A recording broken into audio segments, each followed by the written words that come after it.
Hollywood, California, Monday, January 18th.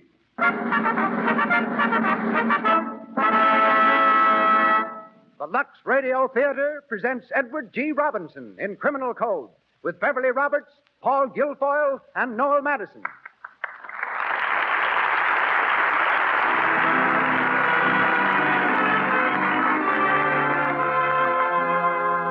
Lux presents Hollywood. Our stars, Edward G. Robinson, Beverly Roberts, Paul Guilfoyle, and Noel Madison.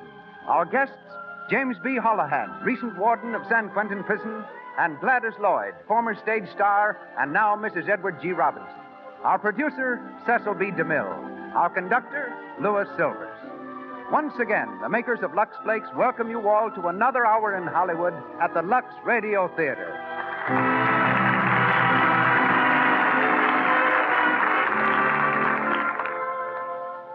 Every woman should know what Lux Flakes can do for her hands. Think of the time your hands are in the dishpan every day. The wrong soap can do a lot of damage. It may contain harmful alkali that dries up the oils which protect your skin and keep it soft. Then your hands look red, rough, and old. Lux Flakes contain no harmful alkali. They are like a beauty care for your hands. Yet Lux for all your dishes costs less than 1 cent a day. Keep your hands lovely. Start using Lux for dishes tomorrow. And now, our producer. Ladies and gentlemen, Mr. Cecil B. DeMille.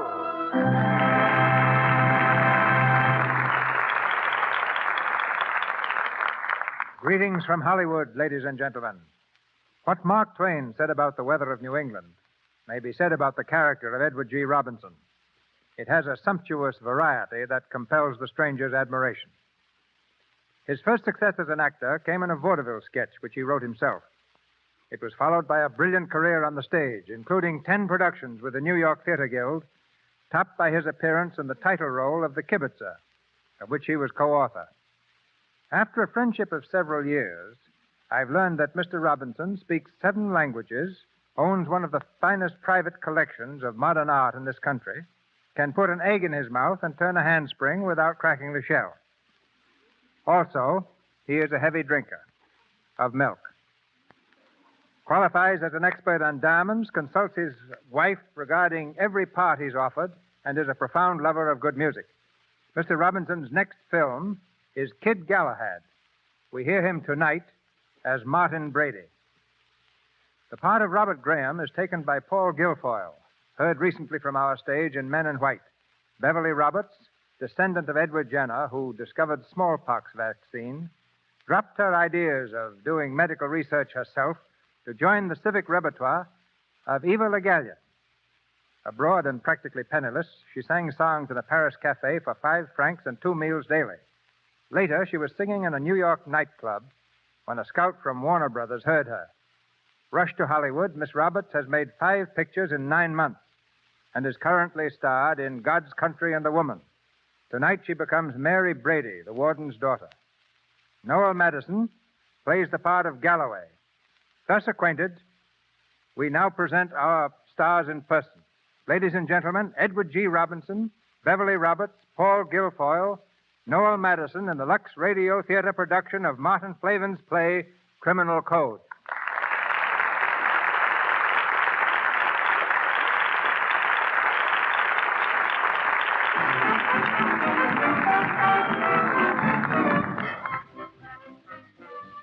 There's a Saturday night crowd in Spelman's Place, a cafe of doubtful reputation. Seeming curiously out of place in these surroundings is Bob Graham, a well-bred, good-looking young fellow of 22. He dances with a girl who looks up at him through half-closed eyes. Swell music, ain't it? Yeah, it's awful hot in here, though. Want to go outside for a walk? Who, me? No, I'm all right. Atta baby. You know, it was swell of you to bring me here. I mean, not knowing me, hardly and all. Oh, it was swell of you. I mean it. What's your name? Bob Graham. Hey, there's that fellow again. Who? The fellow's been staring at you all the time. Oh, don't pay no attention to him. Do you know him? Yes, in a way. His name's Parker. I don't like the way he's looking at you. It's insulting, like Like he owned you. Oh, forget it. Come on back to the table.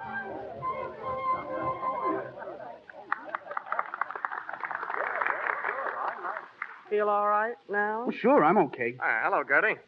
Oh, hello, Mr. Parker. Having a good time? Sure, why not? Come on over to my table. I got a party there. Thanks, but I'm with Mr. Graham. Sorry. Oh, come on now. Keep your hands to yourself. Hey, just a minute, Mr. Parker. What? If the lady wants to go with you, it's all right. But if she wants to stay here, she's going to stay. Hey, listen, kid, I know her. She'll go where the cash is easiest. Why, you... You take that back. You apologize, do you hear? Beat it, kid. Apologize. Go on before you get in trouble. Come on, Bob, let's get out of here. You're staying, Gertie. Sit down. Take your hands off of you dirty... Why, you... Look out, he's got a gun! What happened? He hit him with a bottle. Come on, get out, Bob, get out. No, I... Say, what's the matter? What started this fight? I see the boss's fella here. He hit Mr. Parker with a bottle. He insulted this lady. I didn't mean to hurt him, but he reached for a gun. I thought he... Yeah? Well, hold on to this guy, Eddie. I'll get the cops.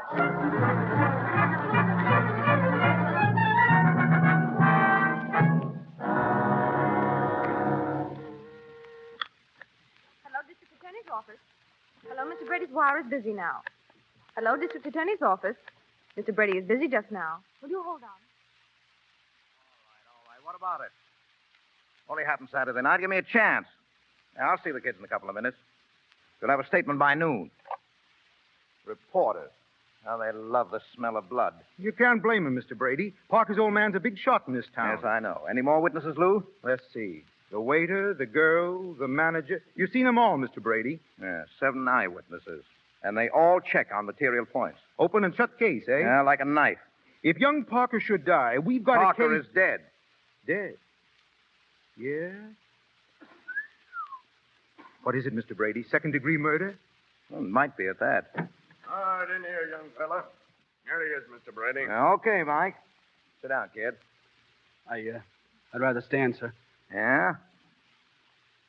Have a cigar? No, thank you. Cigarette? No, sir. Right, don't you smoke? Yes, sir, but I don't care to now. Oh, I see. Well, what's your name? Robert Graham. Yeah? Did they ever call you Bob? Yes, sir. Where do you live? 2912 32nd Avenue. Boarding house, huh? Yes, sir. Where do you come from?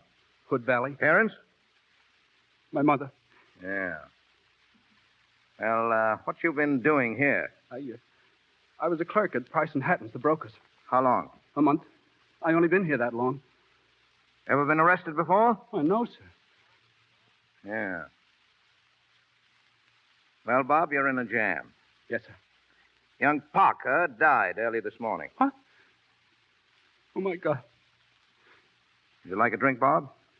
No, sir. Ah, good boy. Now, look here, Bob. You can make a statement to me if you want to. But anything you say may be used against you. I want you to understand that. Yes, sir. Now, it looks to me like the best thing for you to do is to come clean. Plead guilty and take a jolt. Yes, but your lawyer might advise you differently. Oh, have you got a lawyer? Well, the firm I work for sent their lawyer to see me this morning. What did he say? He told me not to talk. Yeah? Well, now, then, don't you say a word. Now, you haven't said anything yet that'll do you any harm. And I guess that's all. Tough luck, Bob. Now, that's the way things go. That's the way they break sometime. You have to take them the way they fall. Yes, sir. All right, Mike, take them out. Come on, kid. That stuff, Lou. Yeah. You know, that kid's got a nice personality. Yeah. A smart criminal lawyer like Kelly or Goldsmith could make it pretty tough for us. That's right, Mr. Brady. Say, if that kid belonged to me, I'd make a plea of self-defense and fight it out. But Parker didn't have a gun. Yeah, but the kid thought he had. He thought he was fighting for his life. It's what you think that counts. That Parker guy wasn't worth a lead nickel, and that girl less. I'd get a disagreement at the worst, a year's delay, and a new trial. I'd get him off. He'd never serve a day. Yeah, I guess you could, Mr. Brady. A thing like this could happen to anyone. Me, you, anyone. Just a rotten break, that's all. What do you suppose he'll get? Oh, I can't tell. If that lawyer of his knows anything, he won't, though. Corporation man. Well, I'd advise him to plead the kid guilty to manslaughter and let it go at that. Manslaughter. 10 years, eh? Yeah, maximum. That's tough on the kid. He'll go to pieces in the jug, wreck his whole life. Now, it's the old Mosaic law. An eye for an eye. The basis and foundation of our criminal code. There's a man lying dead, his skull smashed in with a bottle. And somebody's got to pay. Well, that somebody happens to be Bob Graham.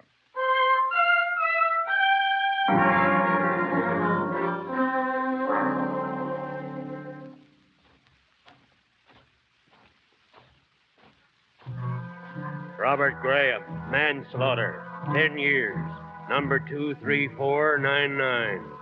Have him photographed and fingerprinted. Tier 82, cell 6.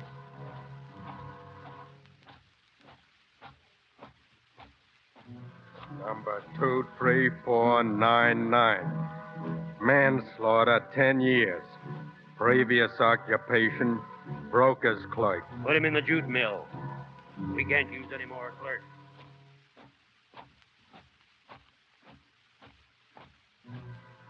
Two, 3, 4, 9, 9. Served 6 out of 10. Needs medical attention. Send him over to the lab. Have Dr. Ryan give him an examination.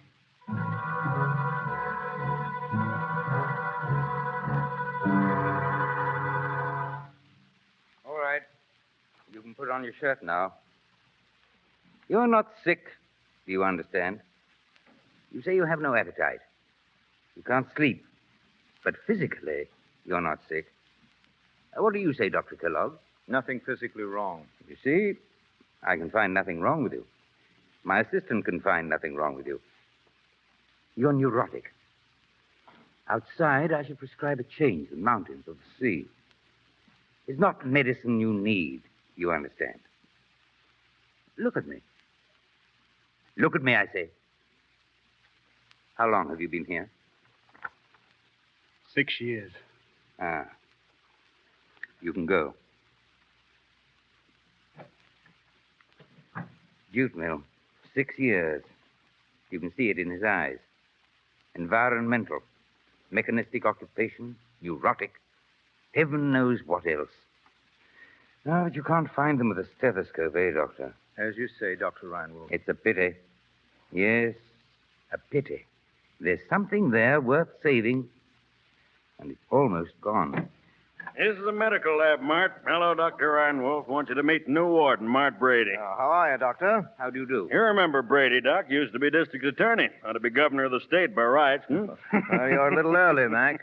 I'm showing Mr. Brady around the prison, Doc. Thought we'd drop in and say hello. Of course. Regular hospital here, Mart. Drugstore, x-rays, operating rooms, everything. You ought to see it. Better get going now, though. We got to see the jute mill before the whistle blows. So long, Doc. See you later. Well, I'm glad to have met you, Doctor. Thank you. I'd like to see all around your plant sometime. I'll be very glad to show you, Well, that's Warden. fine. If there's anything I can ever do to help you, just let me know. Thank you. I will.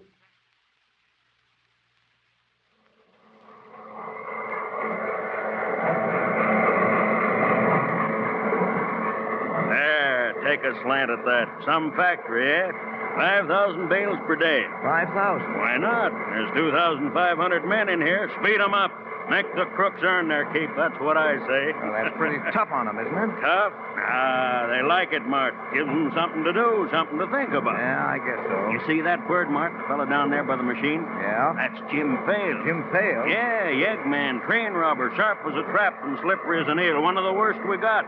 It takes 2 cards to hold his record. Yeah. Say, who's that kid working next to him? Huh?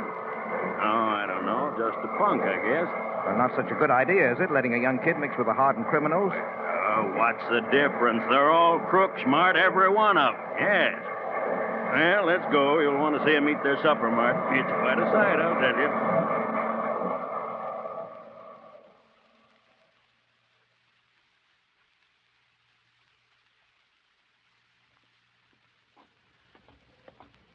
And right after supper, we stick them in the cells. This is the new cell block right here, Mart. You see those men standing in line outside the cages? Yeah? When the bell rings again, you'll see a funny thing, Mart. Yeah? What are they doing there? Anything they like. Talk, smoke, read, play cards, anything. Till 9 o'clock. Well, that's tough.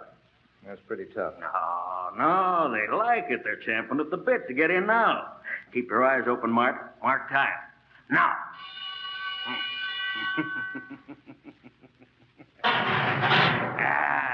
That's system, Mart. System, you see? One lever locks the door of every cell. Yeah? Hey, tell me, are those floodlights on all night? Huh? Why, sure. Light is the enemy of crooks, you know. Well, how do the men sleep in that light? Why, they get used to it. Come on, Mart. I want to see your daughter and your sister. Then I've got to beat it back to town.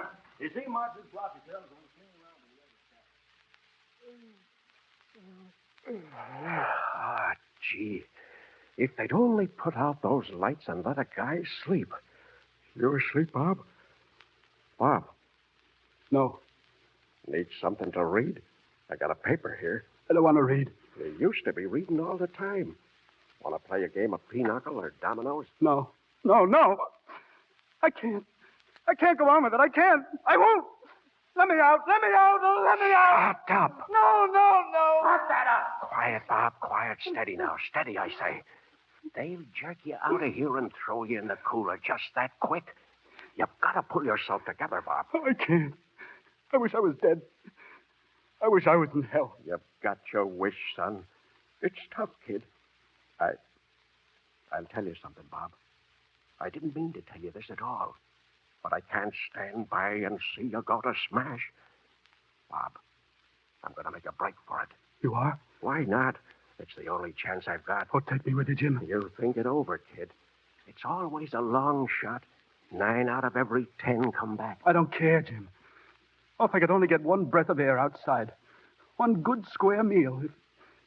If I could only see a woman's face again. I know, but think it over, Bob, and take your time. But when and how? Well, there's 4 in on it now. Myself, Dutch Trask, Pete Grimes, and Runch. Runch? Well, I'm not very keen on him myself. I heard he's a stool. But he's a pal of Grimes, and Grimes has framed the trick. You'll take me with you. You will, won't you, Jimmy? Think it over, kid. Think it over.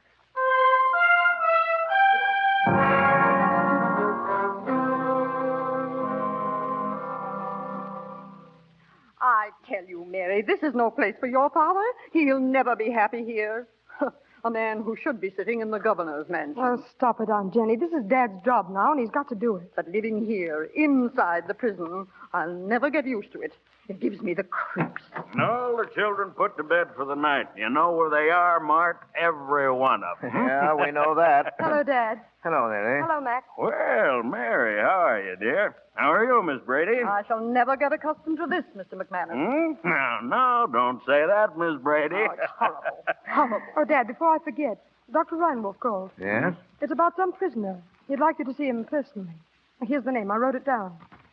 Robert Graham, 23499. Recommend change of environment. Graham. That name's familiar, but... Hello? Call Dr. Reinwolf, please. Tell him I'll see that prisoner tonight. All right, I'll see him now. What is it? You have your dinner now, sir? Yes. Run along, Mary. I'll be with you in a minute. Come on, Auntie. You staying, Mac? No, but I'll be up again soon. Goodbye, Mary. Bye, Miss Brady. I'm afraid so.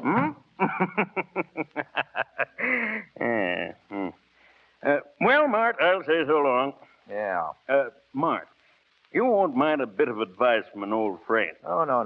What is it, Mac? I know there isn't much about crooks I could be telling you. I guess not. You're a big man, Mart. Much too big a man for this job. It's only a temporary thing, I know. Oh, is it? Well, I'm not kicking. You've got to play the cards the way they fall. They've shelved you for a while, but, well, don't let anything go wrong in here. Don't let them get anything on you, Mart. Yes, I know. There's only one way you can run a prison. Heels on their necks. Now, don't pay too much attention to Reinwolf. He's a good doctor, but he's a nut. He's full of theories about this and that. Yeah? Now, Captain Gleason, he's your best bet. Level-headed, cold as ice, and he knows the game from A to Z. Eternal vigilance. That's the ticket. Don't let him pull any monkey tricks. Yes, I'll take care of it. A jailbreak or a killing, Mart. You know what that would mean. Sure. Well, I gotta beat it or I'll miss my train. Goodbye and good luck, Mart. Thanks, Mac. So long, Mac. Come in. Come on, in you go. Evening, Warden. Evening, Captain. Here's number 23499, Warden. Dr. Reinwolf said you'd see him. That's right. Here's his record, sir. Oh, thanks. Sit down, Graham. Your name is Graham, isn't it? Look up here. Do they ever call you Bob? You hear the warden talking to you? Now, easy, Gleason. Well, Bob, I don't know what you're here for. These guys don't tell much of a story, It's but... the Parker case, Mr. Brady. Parker? Yes, sir. Young Parker that was killed 6 years ago. Yeah? Oh, yeah. Yeah, I remember now. Well... Well, Dr. Reinwald recommends a change of environment. I guess he means to take you out of the jute mill. Would you like that, Bob? Would you? I don't care. You can do what you want. How would you like to be my chauffeur? I need one. I don't care. Dad, we're waiting. Oh. I didn't know you were busy. Oh, that's all right, Mary. This is Bob Graham. He's going to be our chauffeur. Oh. Are you? Well, I'm sure you'll be a good one. well, thanks. Thank you. I'll do my best. Good boy. We'll get along all right, won't we, son? I sure will get along fine.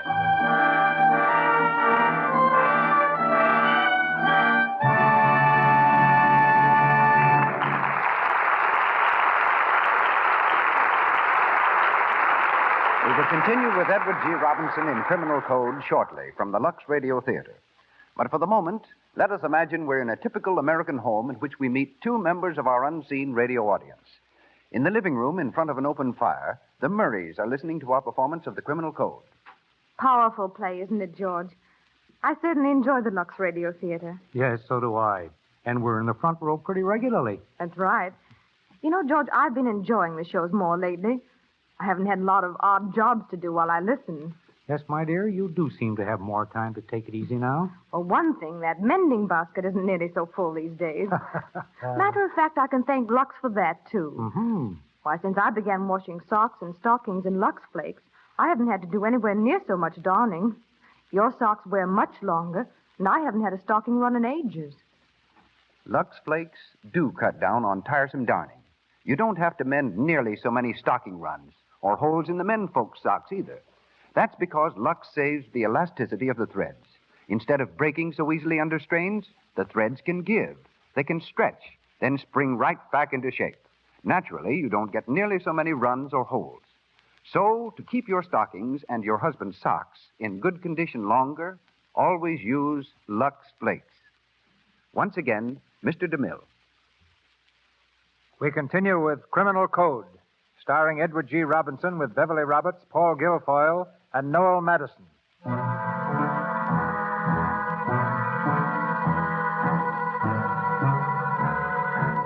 6 months have passed. Prison routine has droned endlessly on, interrupted only by Jimmy Fale's futile break for freedom. In the living room of the warden's apartment, Mary is fastening the buckles of a suitcase. Dr. Reinwolf appears in the archway. Oh, excuse me. Yes? Oh, Dr. Reinwolf. Come in. Miss Brady, your father tells me you're going away. Oh, just for a week or 10 days. Won't you sit down? Oh, thank you. No, I'm sorry that you're going, even for so short a time. The miracle that you performed in 6 short months... Miracle? Yes. The reconstruction of a man. Oh. You mean Bob? Bob Graham? Yes. Well, what have I to do with that? I don't know. A curious phenomenon. The raising of Lazarus from the dead wasn't more curious. The prison takes 6 years to break a man, and something mends him in 6 months. And is he mended, do you think? Oh, can't you see that in his eyes? For my own records, I've taken the trouble to investigate his history and his crime. Yes? It wasn't a crime at all. It was an accident. Oh. I thought perhaps you might care to see the file. Oh, yes. Yes, I would. It's in this envelope. Your father was state's attorney at the time. No doubt he can confirm or supplement the facts. My father is a just man, a kind man.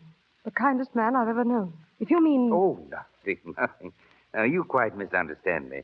The integrity of our criminal code wasn't violated in this case. I see. Oh, excuse me. I came to get your grip, Miss Brady. Oh, yes, Bob. Here it is. I'll take it out to the car. Thank you.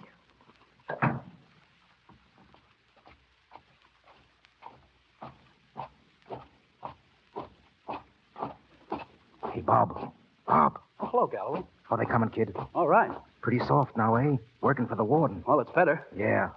They got me running errands for Gleason. The rat. Come here. Know what they did with Fales and Trask and Grimes for trying that break? No. Solitary for 8 months. That's what they got. 8 months? Somebody's got to pay for that. Somebody'll get that rotten squealer. Runch? Who else? There aren't walls thick enough nor guards enough to save his life. Oh, but he didn't know what he was saying, Galloway. They made him tell. I know what they did. But that don't let him out. Runch squealed. Turned up his pals. He's got to pay for that. But how? How should I know? But he's working up in the warden's office these days. So watch your step unless you want to get into a jam. I don't. But what? How? Keep clear of him, that's all. The guard's watching us. So long, Bob. So long, Galloway.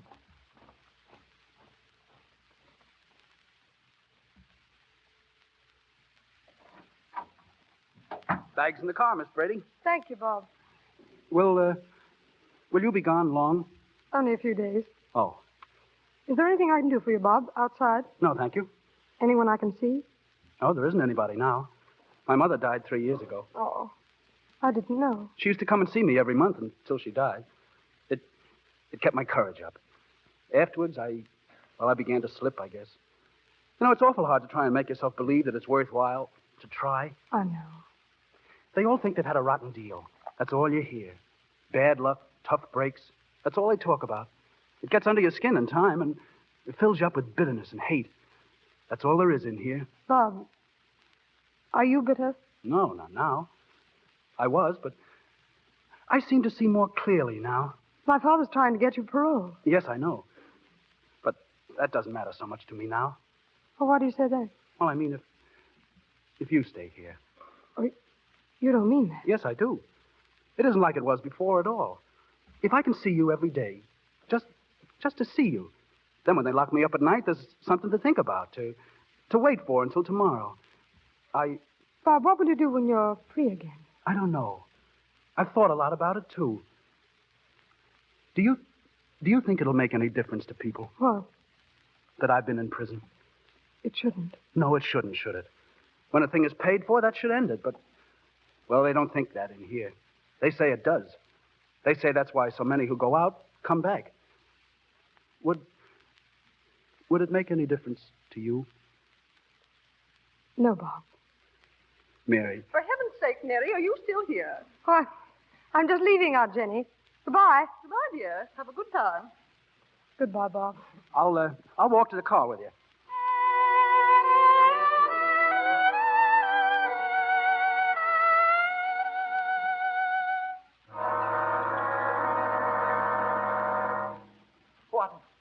Warden.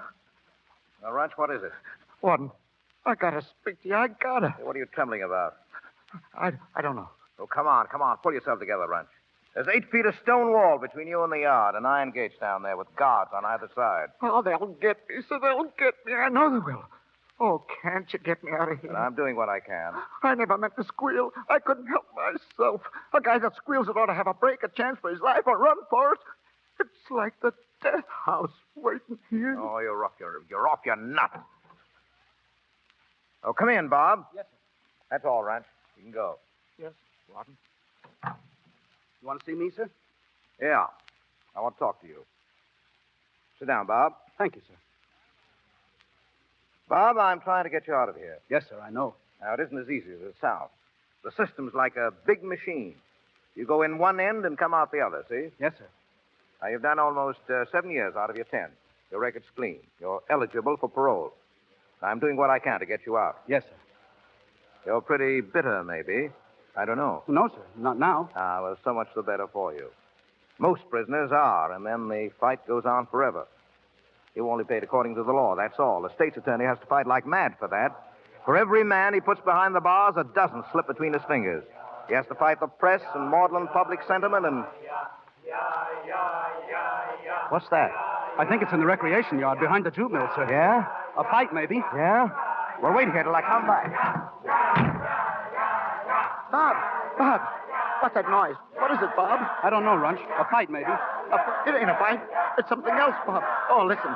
I've never done any dirt. To you? You ain't got anything against me, have you, Bob? No. Then give me a tip-off, kid. Have they got me framed? Are they going to get me, huh? I don't know. Oh, you do? You're down in the yard. You know what's going on. You're holding out on me. Oh, have a heart, kid. Have a heart. Give me a chance to break. Bob! Galloway, what are you doing here? Get out quick. No. Don't go, Bob. Don't leave me. He's come to get me. Get out, Bob. Look, he's got a knife. He's got a knife. Oh, Galloway, you can't. Shut up and get out of here. Don't touch me. Let me go. You're going to get what's coming to you, you lying. Galloway, stop it.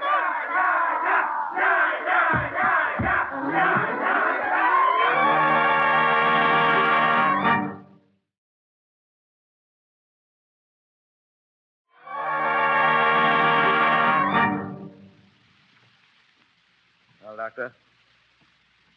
Come on. What is it? He's dead, Warden. Dead. Stabbed in the back. All right, Doc. Cover him up. I'll send for you later. I'll be in my office.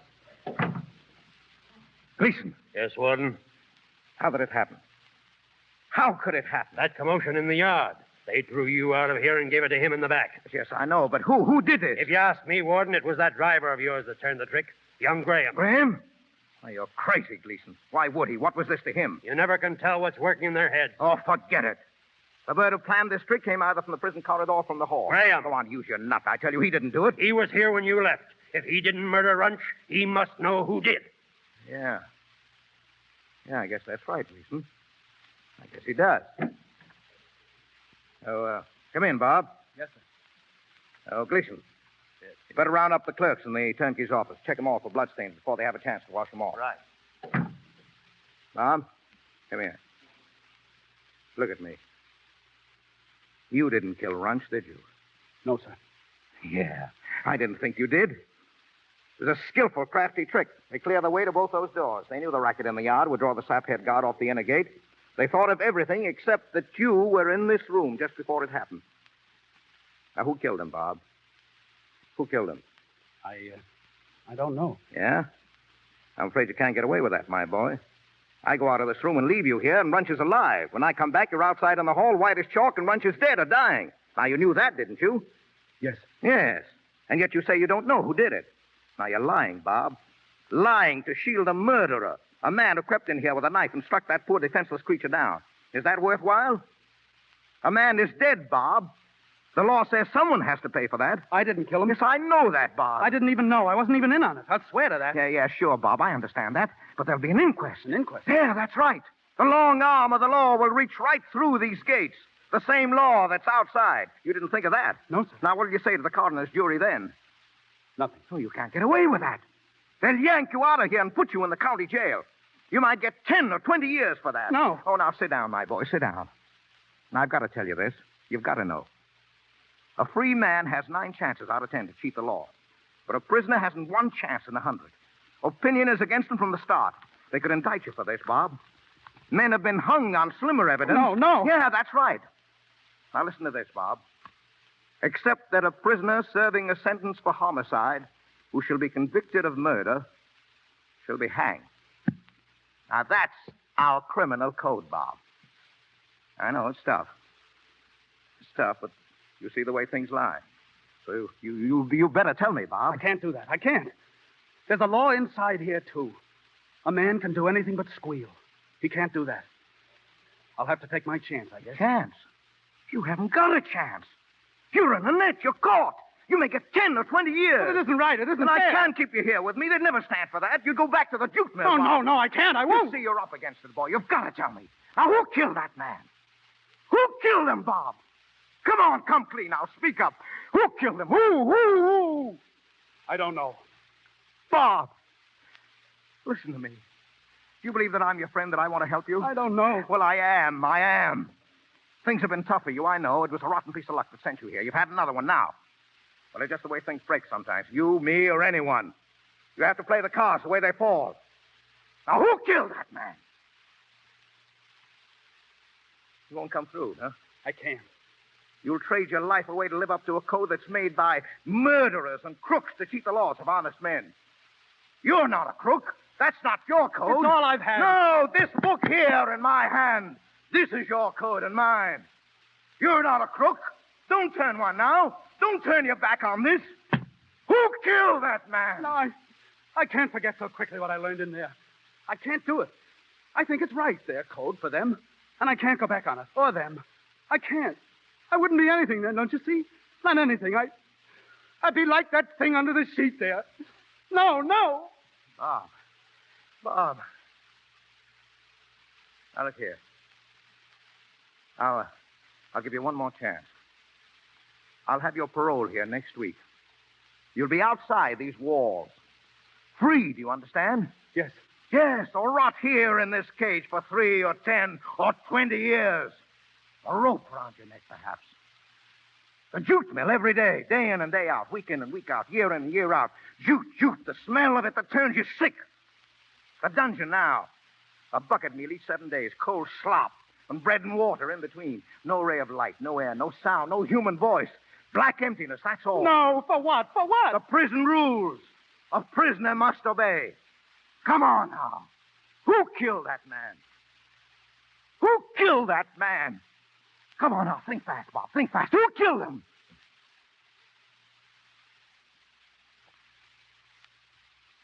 Oh, take him away, Gleason.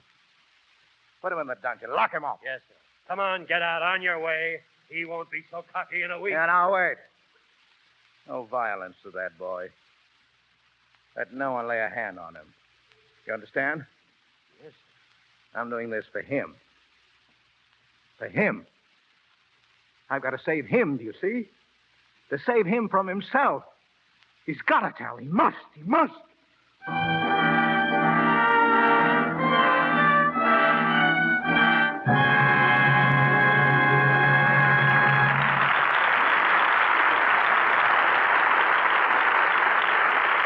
pause for station identification. This is the Columbia Broadcasting System.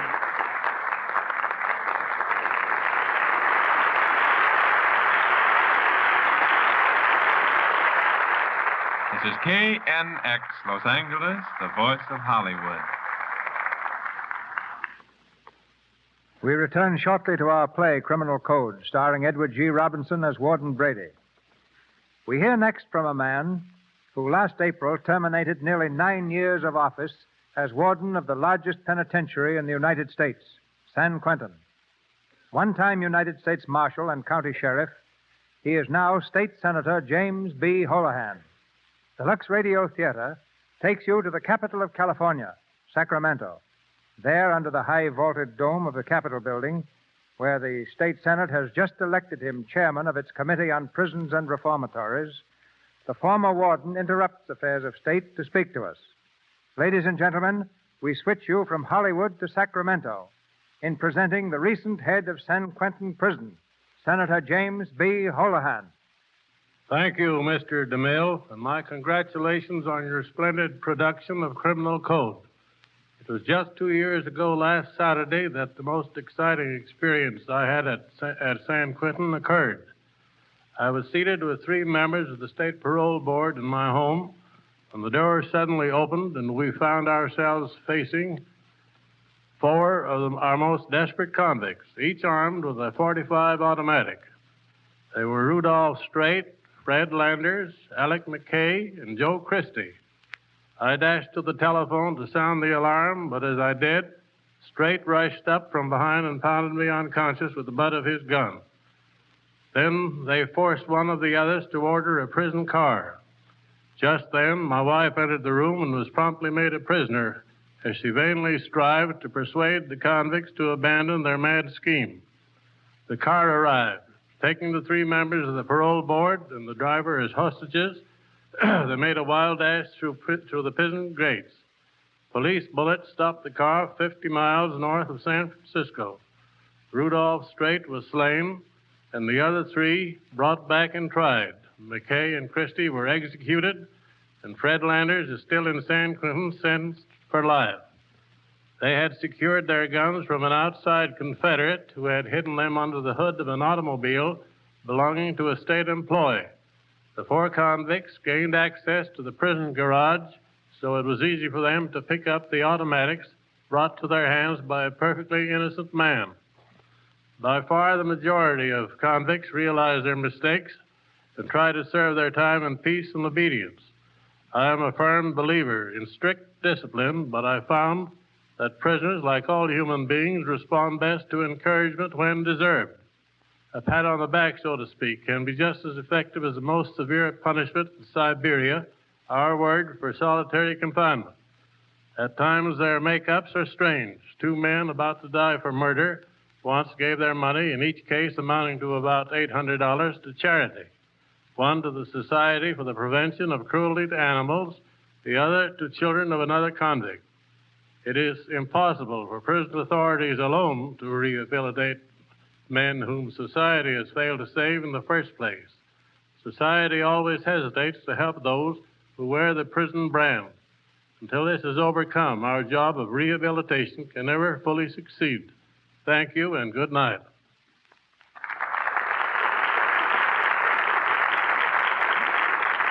Thank you, Senator Holohan. Back to Hollywood and Criminal Code, starring Edward G. Robinson with Beverly Roberts, Paul Guilfoyle, and Noel Madison.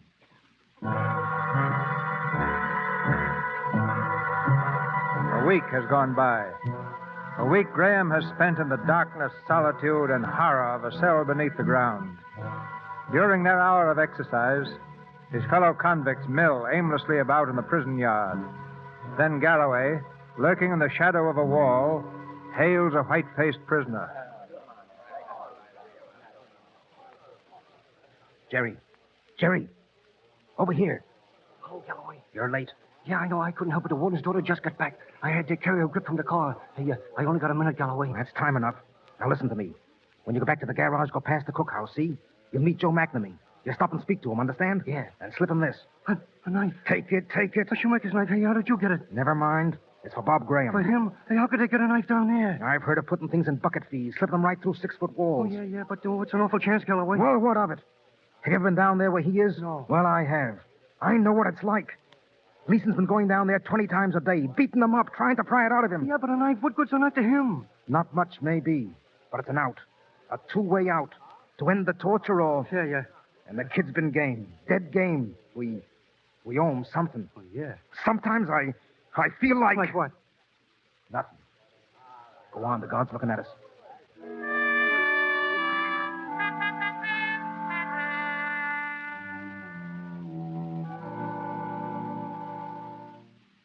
Oh, you wish to see me, Warden? Yes, I do, Doctor. Come in. I want to ask you about Graham. I looked him over this morning, as you ordered.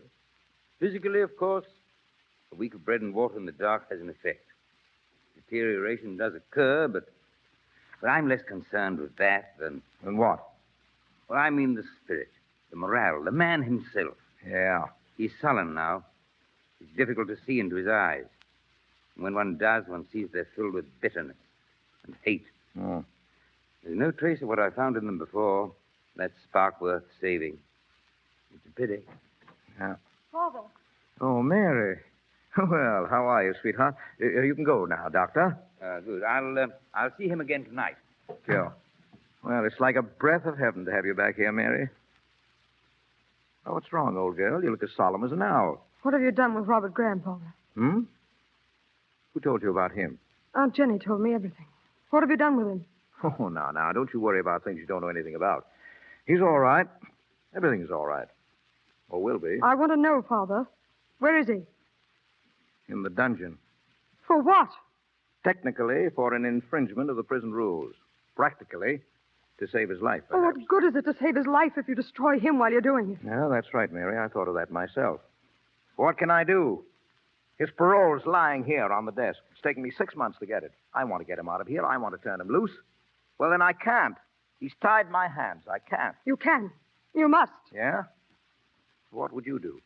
I'd set him free tonight. Oh, you're just a kid. You don't know anything about these Oh, but things. I do. I'd set him free, and then I'd fight for him. He's done nothing wrong. He's only doing what he thinks is right. It's what you think that counts. That's right. A man like you could find a way to save him. Delays and disagreements and whatnot, you'd get him off, Father. You know you would. Yes, and what would they do to me for that? Well, what does that matter if it's right? Right. You talk as if I'd done a crime myself. I've only done my duty all my life. My duty by the public and the law. I'm not a god. I've done the best I could for him. I'm through. I'm done. The law must take its course. Oh, no. No, you can't do that. You can't. What's gotten into you? What do you mean? Look here, what's back of all this? Come on now, sweetheart. Let's get right down to cases on this thing. What's up? I love him, Father. What? Is that on the level, Mary? Yes. Why didn't you tell me that at first? I wanted you to do it because it was right, not just for me. I see. Well, how long has this been going on? It hasn't gone on at all. He's never said a thing to me. But I've read it in his eyes. That's why I went away, to see, to find out just how much I cared. And whether it would make a difference to me that he'd been in prison. Well? Oh, no, it doesn't. I'm sorry if it hurts your father. Oh, no. You can't help that, Mary. Love? Well, you have to take it when and where it comes. You're not a child. What would you do? There's just one answer left to that, Mary. I'd turn the demons out of hell for you. Father. Now, don't you worry, sweetheart. We'll see him through somehow, some way. Hello? Warden talking. Find Captain Gleason and tell him to send number 23499 up to my office. Yeah, that's right, 23499. Thank you, Father.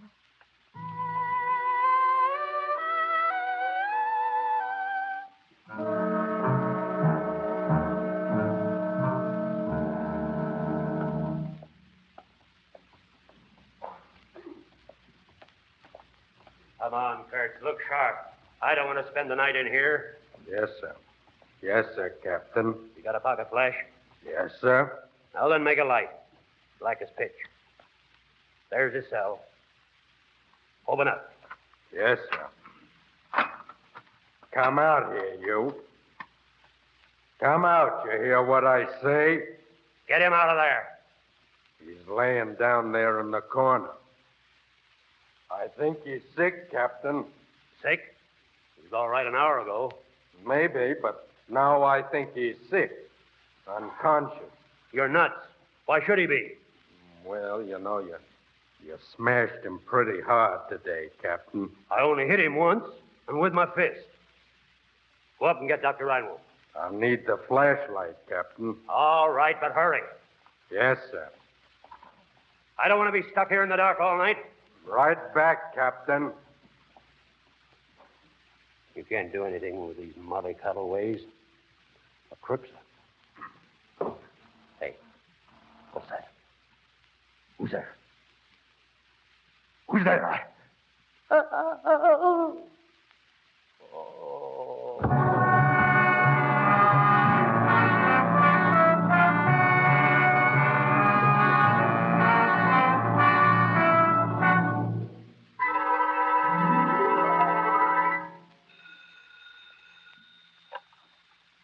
Hello? Yes, I did. Send him up.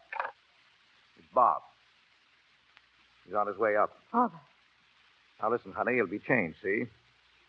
The week in the dungeon will change anyone. Now, don't pay any attention to how he looks, do you hear? Oh, I won't. Is the car ready? It's waiting downstairs now. He'll be out of here in 5 minutes for good. Oh, thank God. Bob. Oh, come in, boy. Bob, Come in. What have they done to Here you? now, Mary. Oh, sit here, Bob, here. Yeah, thanks. Oh, Bob, I'm sorry for what's happened. I've done the best I could for you. For everyone. Your parole has come. I'm going to send you out tonight. What? That's right, Bob. I've got it here, you see? Only came this morning. Oh, and here's a pass to take you through the gate. No. Sure, we'll beat them, Bob. I don't know how, but we'll beat them some way. No. It's too late. Too late? What do you mean? You say that? Gleason. I just killed him. Oh, What? God. Think what you're saying, boy. You couldn't. I killed him.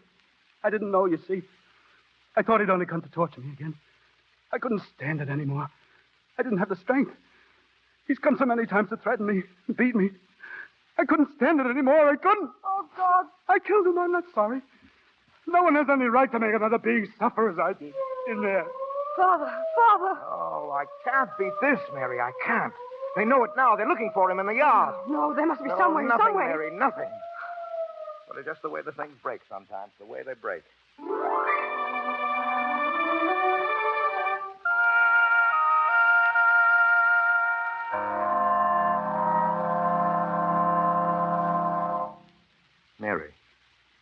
Mary, look at me. I did my best. I did everything that I could. You sent him down there, down to that dungeon. Anyone would go mad in that place. He didn't know what he was doing. But I had to do it. Don't you see that, honey? If I hadn't... If you hadn't sent him, he'd be free now. Free. No, Mary, don't. Please. You don't understand. Mary, look at me. Hello? Yes, Doctor. Yes? He will. Are you sure? Yes, I see. Now, well, keep me informed. Thanks. Gleason is going to live.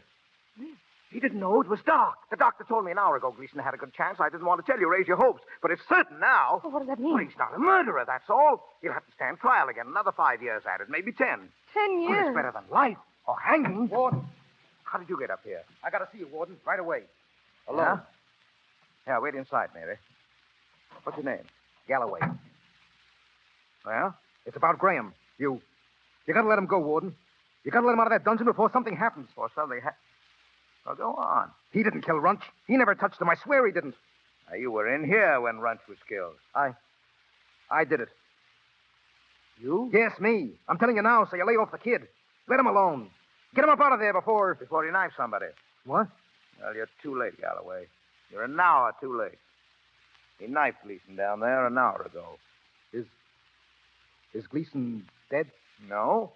Now, that won't help Graham much. But that boy was leaving here tonight. I have his parole on my desk. He was walking out of here a free man. And now he stays 10 years. He'll never live it out. 10 years because you waited till it was too late. But he didn't kill Runch. I told you. He's young, got his whole life before him. A chance for a home and kids. And what happens? He goes crazy mad in the dungeon and knifes a guard. He didn't know what he was doing, but he pays for it just the same. Listen to me. He didn't kill Runch. And he didn't knife Gleason either, see? Because I did it. What? I did it. Yeah? What about Graham's confession? He was off his nut down there in solitary. Maybe he wanted to kill Gleason. Maybe he thought he did. Well, how could you have done it? I've got the run of the place, ain't I? I grabbed the key from the office. I let myself in the side door. I knifed Gleason. Hey, do you know what you're confessing to? Sure. A man can only be hung once. Will you sign a statement? Any time you want. All right, Galloway. Go now. Report to Kurtz. Right. Mary! Mary! Yes. Bob's free, Mary. He can leave any time. Free? Yes, he didn't do it, see? But he said... He didn't do it. He didn't know what he was saying.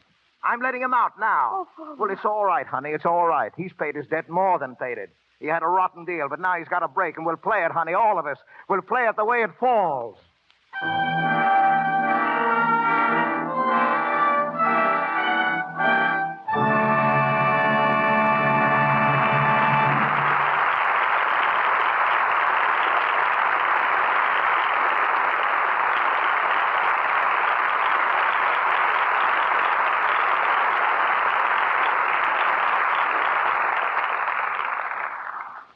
As John Hayward said some 400 years ago, of a good beginning cometh a good end.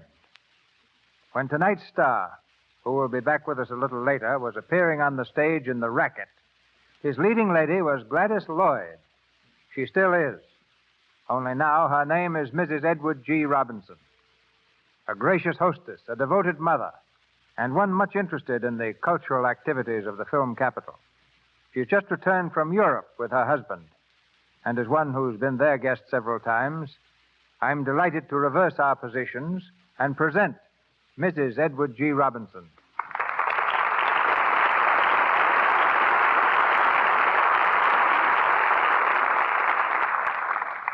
Thank you, Mr. DeMille. When I was in France, I met a doctor who told me of the time that you were very ill in Paris. He said that in your delirium you kept repeating, "Take me to paradise. I want to go to paradise." When I laughed, he looked at me in amazement. And then, of course, I had to tell him that what you were longing for wasn't the happy hunting grounds at all, but your ranch, paradise. One must really visit Europe to appreciate Hollywood. All the culture found abroad flourishes right here in the shadow of the picture studios. Yes, Hollywood attracts the finest musicians, the most talented painters, and the greatest writers. Yes. In the Luxembourg galleries in France hang paintings by the Columbia director, Harry Lockman. Nor do the wives of stars and executives spend their time trying to justify their existence by balancing a teacup on one hand and a square-cut emerald on the other. Mrs. Jessie Lasky is an excellent painter. Mrs. Ernest Boyder, wife of the writer, is a director in the Pasadena Community Theater. Mrs. DeMille, wife of our host, is director of the Children's Hospital, the American Red Cross, and president of the Castelar Creche, a baby's home. And if you're not overcome with culture by this time, I might add that Mrs. Edward G. Robinson spends her time reading scripts, landscaping the garden, collecting rare china, and doing equally important chores such as raising her 2 children. And the rest of your time is your own, huh? Yes, only there isn't any. Did you add to your collection while abroad, Mrs. Robinson? Well, Eddie did most of the collecting, Mr. DeMille. In Paris, he collected snails and frogs' legs. In Copenhagen, beer, and in London, pipes. I thought I knew Eddie pretty well by this time, but when we attended the showing of his picture, Bullets and Ballots, in Copenhagen, he floored me completely by getting up and making a speech in Danish. Maybe it was the beer. I know that it was a short speech and the people seemed to like it, so I'm going to follow his example right now and say thank you all and good night. Good night, Mrs. Robinson.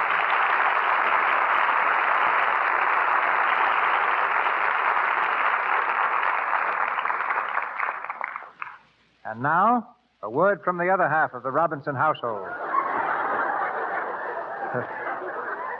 Ladies and gentlemen, Mr. Edward G. Robinson.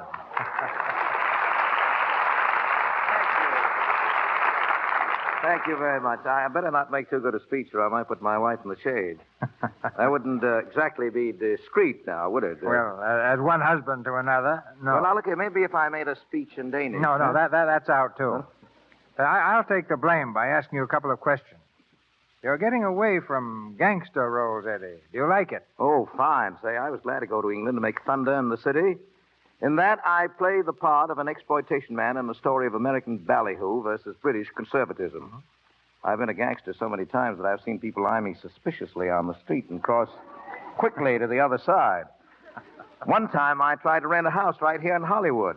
The woman who owned it took one look at me through an opening in the door and not only refused to let me in, but threatened to call the police unless I left at once. Do you ever think of returning to the stage? Yes, but it doesn't look as if I will for some time, homesick as I am to get back on the boards, or even to see a few good shows. Hollywood, as Mrs. Robinson said, has a lot to be proud of, but I wish we had a couple of real Broadway theaters, don't you, Mr. DeMille? Yeah. For both the actor, though, and the listener, the Lux Radio Theatre comes nearest to the legitimate stage. My thanks and congratulations. Good night. Good night. Good night, Eddie.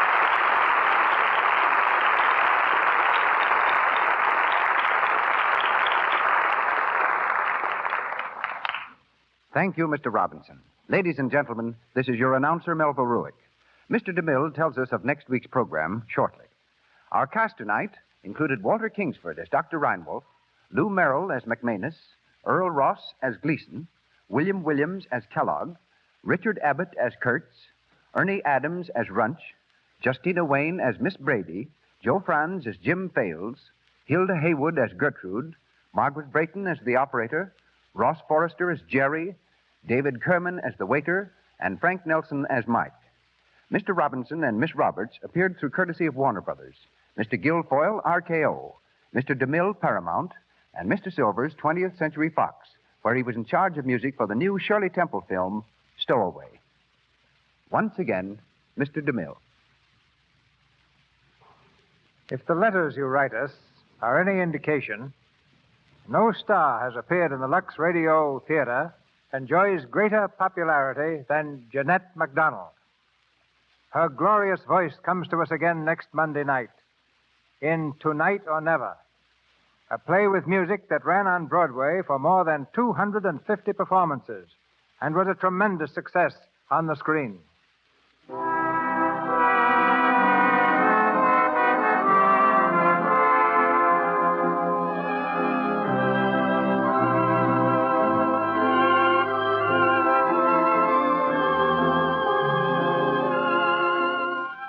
Our sponsors, the makers of Lux Flakes, join me in inviting you to be with us again next Monday night when the Lux Radio Theatre presents Jeanette MacDonald with an all-star cast in Tonight or Never.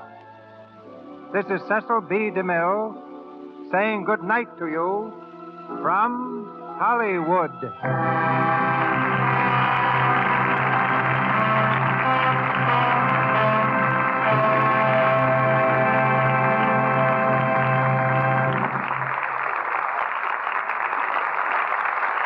This is the Columbia Broadcasting System.